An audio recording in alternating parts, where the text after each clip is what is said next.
Hi, this is Tyrone, and welcome to another episode of The Agent. This week's episode is titled Lost Vogue Investment.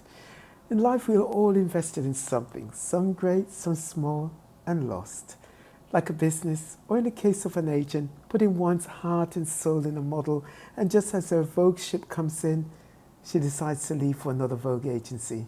And always with the same words: it's not personal, it's business. Every agent has experienced that.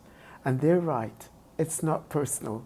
But for the agent who's invested so much, there's a lot of pain and hurt. Thankfully, I learned early in my career not to take it personal, but to shake it off and move on. There's always another Vogue model around the corner.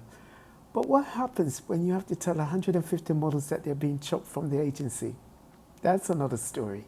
Such is the case when I was recruited to manage an agency that wanted Vogue, but all they had were 150 California blondes on the wall, all looking the same. You see, my boss was scared because he had invested a lot of money in those models, and now I was telling him to drop all except 12. But it was important to let go and start anew. So after the exodus, the agency became a skeleton of what it used to be.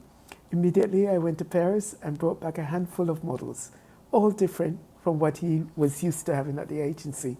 Scandinavian redheads, French black girl, a Russian beauty, and an English rose with pixie short hair, nothing like it was before.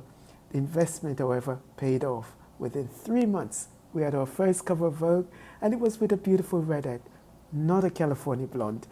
After years of trying to get a model in the pages of Vogue, he had one on the cover. I think of Amaziah, the king of Jerusalem. He had 300,000 skilled warriors, but he decided to hire an additional 100,000 troops from Israel, which ended up costing him a lot of silver, lots of money, because he did not consult God. He thought the more men he had, the better his chances of winning the war. But a man of God came and told him to send him right back to Israel. But he was not happy.